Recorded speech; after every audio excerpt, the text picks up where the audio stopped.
Hi ನಮಸ್ತೆ ಎಲ್ಲರಿಗೂ ಜ್ಯೋತಿಷ್ಯ ಬೆಳಕು ಚಾನಲ್ಗೆ ಸ್ವಾಗತ ಸುಸ್ವಾಗತ. ಸ್ನೇಹಿತರೆ, ಎಲ್ಲರೂ ಹೇಗಿದ್ದೀರಾ? ಎಲ್ಲರೂ ಚೆನ್ನಾಗಿದ್ದೀರಾ ಅಂದ್ಕೊಂಡಿದ್ದೀನಿ. ನಾನು ಕೂಡ ತುಂಬಾ ಚೆನ್ನಾಗಿದ್ದೀನಿ. ಎಲ್ಲರೂ ಚೆನ್ನಾಗಿದ್ದೀರಾ ಅಂದ್ಕೊಂಡು ಭಾವಿಸ್ಕೊಂಡು ಇವತ್ತಿನ ಒಂದು ವಿಡಿಯೋನ ಶುರು ಮಾಡಿಬಿಡೋಣ. ಇವತ್ತಿನ ಒಂದು ವಿಡಿಯೋದಲ್ಲಿ ಕನ್ಯಾ ರಾಶಿಯವರಿಗೆ ಸ್ನೇಹಿತರೆ ಜೂನ್ 10ರಿಂದ 30ರವರೆಗೆ ಸಾಕಷ್ಟು ಬದಲಾವಣೆಯನ್ನು ಕನ್ಯಾ ರಾಶಿಯವರು ನೋಡಲಿದ್ದೀರಿ. ಅದು ನಿಮ್ಮ ವ್ಯಾಪಾರದಲ್ಲಿ, ವ್ಯವಹಾರದಲ್ಲಿ, ಹಣಕಾಸಿನಲ್ಲಿ, ವೃತ್ತಿ ಜೀವನದಲ್ಲಿ, ಉದ್ಯೋಗದಲ್ಲಿ ಏನೆಲ್ಲ ಬದಲಾವಣೆಗಳು ಕಂಡು ಬರಲಿದೆ, ಯಾವುದರ ಬಗ್ಗೆ ಬಹಳಷ್ಟು ಎಚ್ಚರಿಕೆ ವಹಿಸಬೇಕು ಅನ್ನೋದನ್ನ ಕಂಪ್ಲೀಟಾಗಿ ಇದೇ ವಿಡಿಯೋದಲ್ಲಿ ತಿಳಿಸ್ಕೊಡ್ತಾ ಹೋಗ್ತೀನಿ. ಇದನ್ನೆಲ್ಲ ತಿಳ್ಕೋಬೇಕು, ಸಣ್ಣ ಪುಟ್ಟ ಪರಿಹಾರಗಳನ್ನೆಲ್ಲ ಕನ್ಯಾ ರಾಶಿಯವರು ಫಾಲೋಅಪ್ ಮಾಡಬೇಕು ಅಂದರೆ ಎಲ್ಲೂ ಕೂಡ ವಿಡಿಯೋನ ಸ್ಕಿಪ್ ಮಾಡಬಾರ್ದು. ಅಂದರೆ ವಿಡಿಯೋನ ಕಟ್ ಮಾಡಿ ಓಡಿಸ್ಕೊಂಡು ಹೋಗಿ ನೋಡ್ತೀನಿ ಅಂದರೆ ಫುಲ್ ಇನ್ಫಾರ್ಮೇಷನ್ ಅರ್ಥ ಆಗಲ್ಲ. ಸೊ ಹಾಗಾಗಿ ಎಲ್ಲ ವಿಡಿಯೋದಲ್ಲೂ ತಿಳಿಸ್ತಾ ಇರ್ತೀನಿ. ಬಿಗಿನ್ನಿಂದ ಹೆಂಗೆ ತನಕ ವಿಡಿಯೋನ ವಾಚ್ ಮಾಡಿ. ವಿಡಿಯೋದಲ್ಲಿ ಒಳ್ಳೆ ಮಾಹಿತಿ ಸಿಕ್ಕಿದ್ದಲ್ಲಿ ತಪ್ಪದೊಂದು ವಿಡಿಯೋಗೊಂದು ಲೈಕ್ ಕೊಟ್ಟು, ಇನ್ನೂ ನನ್ನ ಚಾನಲ್ನ ಸಬ್ಸ್ಕ್ರೈಬ್ ಆಗಿಲ್ಲ ಅಂದರೆ ಜ್ಯೋತಿಷ್ಯ ಬೆಳಕು ಚಾನಲ್ಗೆ ಸಬ್ಸ್ಕ್ರೈಬ್ ಆಗಿ ನಿಮ್ಮ ಅಭಿಪ್ರಾಯವನ್ನು ಕಮೆಂಟ್ ಬಾಕ್ಸಲ್ಲಿ ತಿಳಿಸಬಹುದು. ಯಾರೆಲ್ಲ ಸಬ್ಸ್ಕ್ರೈಬ್ ಮಾಡಿಕೊಂಡು ಪ್ರತಿನಿತ್ಯ ವಿಡಿಯೋ ವಾಚ್ ಮಾಡ್ತಿದ್ದೀರಾ ಅಂಥವ್ರಿಗೆ ಥ್ಯಾಂಕ್ ಯು ಸೋ ಮಚ್ ಅಂತ ಹೇಳ್ತಾ ವಿಡಿಯೋದ ಕಡೆ ಗಮನ ಕೊಟ್ಬಿಡೋಣ. ಮೊದಲನೇದಾಗಿ ಒಟ್ಟಾರೆಯಾಗಿ ಕನ್ಯಾ ರಾಶಿಯವರಿಗೆ ಹೇಳೋದಾದರೆ ಸ್ನೇಹಿತರೆ, ಇಷ್ಟಾರ್ಥಗಳ ಈಡೇರಿಕೆ ಅಂತಲೇ ಹೇಳಬಹುದು. ಜೂನ್ ತಿಂಗಳಲ್ಲಿ ನಿಮ್ಮ ಲಾಭದ ಸ್ಥಾನಕ್ಕೆ 11ನೇ ಮನೆಗೆ ಗುರು ಭಗವಾನ್ ಉಚ್ಚ ಸ್ಥಿತಿಯಲ್ಲಿ ಆಗಮಿಸುವುದರಿಂದ ನೀವು ವರ್ಷಗಳಿಂದ ಕಂಡ ಕನಸುಗಳು ನನಸಾಗುತ್ತವೆ ಮತ್ತು ನಿರಂತರ ಆರ್ಥಿಕ ಒಳಹರಿವು ಪ್ರಾರಂಭವಾಗುತ್ತದೆ. ಇನ್ನು 8ನೇ ಮನೆಯ ದೋಷ ನಿವಾರಣೆ ಅಂತಲೇ ಹೇಳಬಹುದು. ಜೂನ್ 21ರಂದು ಮಂಗಳನು ನಿಮ್ಮ 8ನೇ ಮನೆಯಿಂದ ನಿರ್ಗಮಿಸುವುದು ಒಂದು ಸಂಜೀವಿನಿಯಂತೆ ಕೆಲಸ ಮಾಡುತ್ತದೆ. ಮಾನಸಿಕ ಒತ್ತಡ, ಆರೋಗ್ಯದ ತೊಂದರೆಗಳು ಮತ್ತು ಹಠಾತ್ ಅಪಘಾತಗಳ ಭಯ ದೂರವಾಗಿ ಸಂಪೂರ್ಣ ನೆಮ್ಮದಿ ಸಿಗುತ್ತದೆ. ಇನ್ನು ವೃತ್ತಿ ಜೀವನದ ಉತ್ತುಂಗ.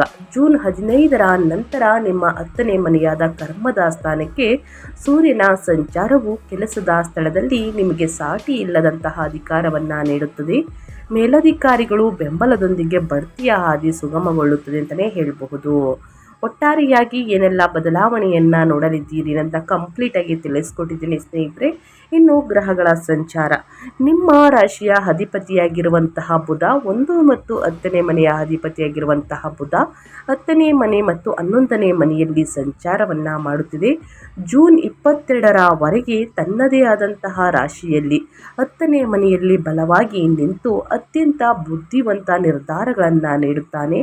ಅನಂತರ ವಾಣಿಜ್ಯ ವಿಸ್ತರಣೆಗಾಗಿ 11ನೇ ಮನೆಗೆ ಸ್ಥಳಾಂತರಗೊಳ್ಳುತ್ತಾರೆ ಅಂತಲೇ ಹೇಳಬಹುದು. ಇದು ಗ್ರಹಗಳ ಸಂಚಾರ ಮತ್ತು ಗ್ರಹಗಳ ಸ್ಥಾನ ಬದಲಾವಣೆಯಿಂದ ಒಂದಲ್ಲ ಒಂದು ರೀತಿಯಲ್ಲಿ ಕನ್ಯಾ ರಾಶಿಯವರು ಬದಲಾವಣೆಗಳನ್ನು ನೋಡಬಹುದು. ಇವಾಗ ವ್ಯಾಪಾರ ಮತ್ತು ವ್ಯವಹಾರದ ಬಗ್ಗೆ, ಉದ್ಯೋಗದ ಬಗ್ಗೆ ಹೇಳೋದಾದರೆ, ಮೊದಲನೇದಾಗಿ ನಿಮ್ಮ ವ್ಯಾಪಾರ ವ್ಯವಹಾರದ ಬಗ್ಗೆ ಹೇಳೋದಾದರೆ, ಸ್ವತಂತ್ರ ವ್ಯಾಪಾರಸ್ಥರಿಗೆ ಈ ತಿಂಗಳು ಅತ್ಯುತ್ತಮ ಸಂಪತ್ತು ಮತ್ತು ಸಮೃದ್ಧಿಯನ್ನು ನೀಡುವಂತಹ ಭರವಸೆ ನೀಡುತ್ತದೆ. ಈ ತಿಂಗಳು ನಿಮ್ಮ ಲಾಭ ಸ್ಥಾನವಾದಂತಹ 11ನೇ ಮನೆಯಲ್ಲಿ ಉಚ್ಚ ಗುರುವಿನ ಜೊತೆಗೆ ನಿಮ್ಮ ಧನಾಧಿಪತಿಯಾದ ಶುಕ್ರನು ಜೂನ್ 8ರಿಂದ ಮತ್ತು ನಿಮ್ಮ ರಾಶಿಯ ಅಧಿಪತಿಯಾದಂತಹ ಬುಧನು ಜೂನ್ 22ರಂದು ಅದೇ ಮನೆಗೆ ಪ್ರವೇಶಿಸುವುದರಿಂದ ನಿಮ್ಮ ವಾಣಿಜ್ಯ ಹೆಜ್ಜೆ ಗುರುತು ವೇಗವಾಗಿ ಗುಣಿಸಲ್ಪಡುತ್ತದೆ. ಹೊಸ ಶಾಖೆಗಳನ್ನು ಸ್ಥಾಪಿಸಲು ಅಥವಾ ಹೊಸ ಕ್ಷೇತ್ರಗಳಿಗೆ ವೈವಿಧ್ಯಮಯಗೊಳಿಸಲು ಸ್ನೇಹಿತರೆ ಇದು ನಿರ್ದೋಷವಾದಂತಹ ಕಾಲಾವಧಿಯಾಗಿದೆ ಅಂತಲೇ ಹೇಳಬಹುದು. ಇನ್ನು ಕಲಾತ್ಮಕ ಉದ್ಯಮಗಳು, ಮಾಧ್ಯಮ, ನೆಟ್ವರ್ಕ್ಗಳು, ವಾಣಿಜ್ಯ ಎಂಜಿನಿಗಳು ಅಥವಾ ಆಹಾರ ಅಥವಾ ಆತಿಥ್ಯ ವ್ಯವಹಾರಗಳನ್ನು ನಿರ್ವಹಿಸುವವರು, ಗ್ರಾಹಕರು ಆಕರ್ಷಣೆಯಲ್ಲಿ ಅಭೂತಪೂರ್ವ ಏರಿಕೆಯನ್ನು ಕಾಣಲಿದ್ದೀರಿ. 7ನೇ ಮನೆಯಲ್ಲಿ ಶನಿಯ ಸಂಚಾರವಿರುವುದರಿಂದ ವಾಣಿಜ್ಯ ಪಾಲುದಾರಿಕೆಗಳು ಯಾವುದೇ ದೊಡ್ಡ ಅಡೆತಡೆಗಳನ್ನು ಎದುರಿಸುವುದಿಲ್ಲ, ಬದಲಿಗೆ ದೀರ್ಘಕಾಲೀನ ರಚನಾತ್ಮಕ ಸ್ಥಿರತೆಯನ್ನು ಪಡೆಯುತ್ತವೆ. ಅತ್ಯಂತ ವಿಶ್ವಾಸಾರ್ಹ ಹೂಡಿಕೆದಾರರಿಂದ ನೀವು ಬಂಡವಾಳವನ್ನು ಪಡೆಯುತ್ತೀರಿ ಅಂತಲೇ ಹೇಳಬಹುದು.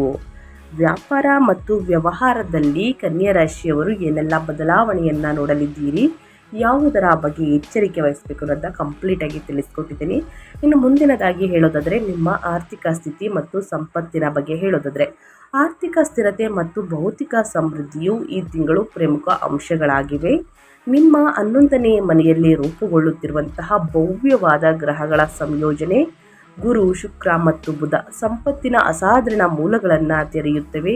ರಿಯಲ್ ಎಸ್ಟೇಟ್ ಅಥವಾ ಇತರ ಬಂಡವಾಳಗಳಲ್ಲಿ ನೀವು ಹಿಂದೆ ಮಾಡಿದಂತಹ ಹೂಡಿಕೆಗಳು ಈಗ ಲಾಭದಾಯಕ ಆದಾಯವನ್ನು ನೀಡುತ್ತವೆ. ದೀರ್ಘಕಾಲದಿಂದ ಸಿಲುಕಿಕೊಂಡಿದ್ದಂತಹ ಆರ್ಥಿಕ ಬಾಕಿಗಳನ್ನು ಯಶಸ್ವಿಯಾಗಿ ವಸೂಲಿ ಮಾಡಲಾಗುವುದು. ಜೂನ್ 15ರವರೆಗೆ ಸೂರ್ಯನು ನಿಮ್ಮ 9ನೇ ಮನೆಯಲ್ಲಿ ಇರುವುದರಿಂದ ಪೂರ್ವಜರ ಆಸ್ತಿಗಳ ಮೂಲಕ ಅಥವಾ ಸರ್ಕಾರದಿಂದ ಮಂಜೂರಾದ ಕೆಲಸಗಳು ಮೂಲಕ ಆರ್ಥಿಕವಾಗಿ ಧನಲಾಭವನ್ನು ಪಡೆಯುತ್ತೀರಿ. ನಿಮ್ಮ ವೈಯಕ್ತಿಕ ಸೌಕರ್ಯವನ್ನು ಹೆಚ್ಚಿಸಲು ಮನೆಗಾಗಿ ಐಷಾರಾಮಿ ಜೀವನ ಶೈಲಿಯ ವಸ್ತುಗಳ ಮೇಲೆ ನೀವು ಸಂತೋಷದಿಂದ ಹೂಡಿಕೆಯನ್ನು ಮಾಡುತ್ತೀರಿ ಅಂತಲೇ ಹೇಳಬಹುದು. ಅದೇ ರೀತಿ ನಿಮ್ಮ ಹೆಲ್ತ್ ಬಗ್ಗೆ ಹೇಳೋದಾದರೆ ಕನ್ಯಾ ರಾಶಿಯವರ ಆರೋಗ್ಯದಲ್ಲಿ ಏನೆಲ್ಲ ಬದಲಾವಣೆಗಳು ಕಂಡುಬರಲಿದೆ, ಯಾವುದರ ಬಗ್ಗೆ ಎಚ್ಚರಿಕೆ ವಹಿಸಬೇಕು ಅಂದರೆ, ಇತ್ತೀಚಿನ ದಿನಗಳಲ್ಲಿ ನಿಮ್ಮನ್ನು ಕಾಡುತ್ತಿದ್ದಂತಹ ದಿನನಿತ್ಯದ ಆರೋಗ್ಯದ ಆತಂಕಗಳು ಜೂನ್ 21ರಂದು ಮಂಗಳನು ನಿಮ್ಮ 8ನೇ ಮನೆಯಿಂದ ನಿರ್ಗಮಿಸಿದಾಗ ಸಂಪೂರ್ಣವಾಗಿ ದೂರವಾಗುತ್ತವೆ. ವಾಹನ ಚಾಲನೆಯ ಭಯ, ಕೋಪದಲ್ಲಿನ ಹಠಾತ್ ಏರಿಕೆ ಮತ್ತು ಹೊಟ್ಟೆಗೆ ಸಂಬಂಧಿಸಿದ ಅಸ್ವಸ್ಥತೆಗಳು ತಿಂಗಳ ಅಂತ್ಯದ ವೇಳೆಗೆ ಸಂಪೂರ್ಣವಾಗಿ ಮರೆಯಾಗುತ್ತವೆ. ಲಾಭದ ಸ್ಥಾನದಲ್ಲಿರುವಂತಹ ಉಚ್ಚ ಗುರುವು ನಿಮ್ಮ 3ನೇ ಅಂದರೆ 5ನೇ ಮತ್ತು 3ನೇ ಮತ್ತು 7ನೇ ಮನೆಗಳ ಮೇಲೆ ತನ್ನ ಶುಭ ದೃಷ್ಟಿಯನ್ನು ಬೀರುವುದರಿಂದ ನಿಮ್ಮ ಪ್ರಮುಖ ಶಕ್ತಿಯು ಪ್ರಬಲವಾದ ಉತ್ತೇಜನವನ್ನು ಪಡೆಯುತ್ತದೆ. ನವೀಕೃತ ಮಾನಸಿಕ ಉತ್ಸಾಹದೊಂದಿಗೆ ನಿಮ್ಮ ಕಣ್ಣುಗಳಲ್ಲಿ ರೋಮಾಂಚಕ ಹೊಳಪು ಪ್ರಕಟವಾಗುತ್ತದೆ. ಜೂನ್ ತಿಂಗಳ ದ್ವಿತೀಯಾರ್ಧದಲ್ಲಿ ಚಾಲನೆ ಮಾಡುವಾಗ, ವಿದ್ಯುತ್ ಉಪಕರಣಗಳನ್ನು ನಿರ್ವಹಿಸುವಾಗ ಸಾಮಾನ್ಯ ಎಚ್ಚರಿಕೆ ಅಭ್ಯಾಸವನ್ನು ಮಾಡಿ. ಮನೆಯಲ್ಲಿ ಚೂಪಾದ ವಸ್ತುಗಳನ್ನು ಇಟ್ಕೊಂಡು ಕೆಲಸವನ್ನು ಮಾಡಬೇಕಾದ್ರೂ ಗಾಯಗಳಾಗುವಂತಹ ಚಾನ್ಸಸ್ ಇರುತ್ತದೆ. ಸೊ ಹಾಗಾಗಿ ನಿಮ್ಮ ಹೆಲ್ತ್ ಬಗ್ಗೆ ಕಾಳಜಿ ವಹಿಸಿ ಅಂತ ಹೇಳ್ತಾ, ಇನ್ನು ಕುಟುಂಬ ಮತ್ತು ವೈಯಕ್ತಿಕ ಸಂಬಂಧಗಳ ಬಗ್ಗೆ ಹೇಳೋದಾದರೆ, ಕೌಟುಂಬಿಕ ಜೀವನವು ಒಂದು ದೊಡ್ಡ ಹಬ್ಬದಂತೆ ಕಾಣುವುದು ಖಚಿತ.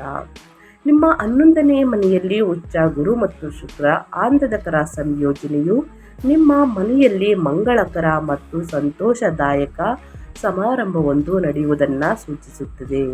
ಹಿರಿಯರ ಆಶೀರ್ವಾದವು ನಿಮಗೆ ಬಲವಾದಂತಹ ಗುರಾಣಿಯಾಗಿ ಕಾರ್ಯನಿರ್ವಹಿಸುತ್ತದೆ ಮತ್ತು ವಿಶ್ವಾಸಾರ್ಹ ಸ್ನೇಹಿತರು ಹಾಗೂ ಒಡ ಹುಟ್ಟಿದವರಿಂದ ನೀವು ಅತ್ಯುತ್ತಮ ಬೆಂಬಲವನ್ನು ಪಡೆಯುತ್ತೀರಿ. ನಿಮ್ಮ 7ನೇ ಮನೆಯಲ್ಲಿ ಶನಿಯ ಸಂಚಾರವಿದ್ದರೂ ವಿವಾಹ ಸಂಬಂಧಗಳನ್ನು ಹುಡುಕುತ್ತಿರುವವರು 11ನೇ ಮನೆಯಲ್ಲಿರುವ ಗುರು ಮತ್ತು ಶುಕ್ರರ ಸಂಯೋಜಿತ ಕೃಪೆಯಿಂದಾಗಿ ಈ ತಿಂಗಳು ಅದ್ಭುತವಾದಂತಹ ಸಂಬಂಧಗಳನ್ನು ಅಂತಿಮಗೊಳಿಸುವರು.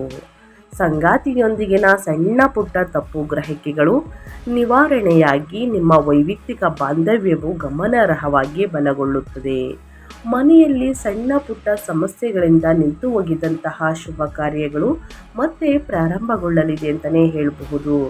ಏನೇ ಅಡಚಣೆ ತೊಂದರೆಗಳಿದ್ರೂ ಕೂಡ ಸಂಪೂರ್ಣವಾಗಿ ನಿವಾರಣೆಯಾಗಲಿದೆ ಸ್ನೇಹಿತರೆ.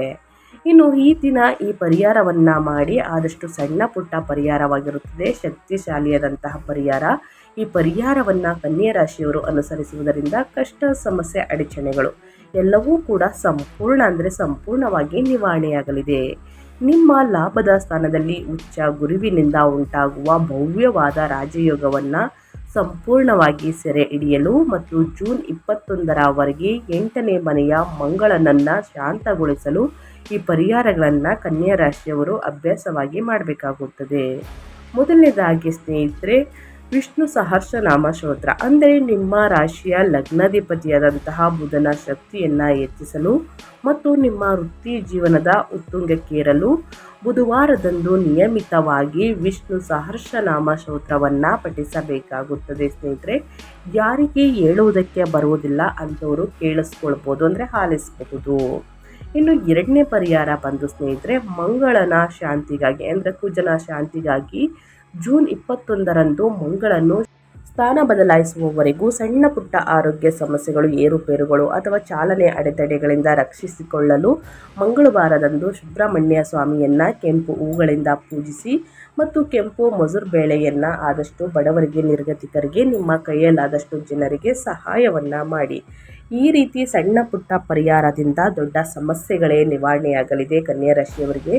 ಸೊ ಹಾಗಾಗಿ ಪರಿಹಾರವನ್ನು ಮಾಡಿ ಅಂತ ಹೇಳ್ತಾ ಸ್ನೇಹಿತರೆ, ನಾನು ವಿಡಿಯೋವನ್ನು ಎಂಡ್ ಮಾಡ್ತಾ ಇದ್ದೀನಿ. ಇವತ್ತಿನ ಒಂದು ವಿಡಿಯೋದಲ್ಲಿ ಕನ್ಯಾ ರಾಶಿಯವರಿಗೆ ಒಳ್ಳೆಯ ಮಾಹಿತಿ ಸಿಕ್ಕಿದ್ದಲ್ಲಿ, ಈ ವಿಡಿಯೋ ಯೂಸ್ಫುಲ್ ಅನಿಸಿದ್ದಲ್ಲಿ ದಯವಿಟ್ಟು ವಿಡಿಯೋಗೆ ಲೈಕ್ ಮಾಡೋದನ್ನ ಮರ್ತಿದ್ರೆ ಲೈಕ್ ಮಾಡಿ. ಇನ್ನೂ ನನ್ನ ಚಾನಲ್ನ ಸಬ್ಸ್ಕ್ರೈಬ್ ಆಗಿಲ್ಲ ಅಂದರೆ ಜ್ಯೋತಿಷ್ಯ ಬೆಳಕು ಚಾನಲ್ಗೆ ಸಬ್ಸ್ಕ್ರೈಬ್ ಆಗಿ ನಿಮ್ಮ ಅಭಿಪ್ರಾಯಗಳನ್ನು ಕಮೆಂಟ್ ಬಾಕ್ಸಲ್ಲಿ ತಿಳಿಸ್ಬೋದು. ಯಾರೆಲ್ಲ ಸಬ್ಸ್ಕ್ರೈಬ್ ಮಾಡ್ಕೊಂಡಿದ್ದೀರಾ ಅವ್ರಿಗೆ ಥ್ಯಾಂಕ್ ಯು ಸೋ ಮಚ್ ಅಂತ ಹೇಳ್ತಾ ಮತ್ತೊಂದು ವಿಡಿಯೋದಲ್ಲಿ ಸಿಗ್ತೀನಿ. Thank you for watching.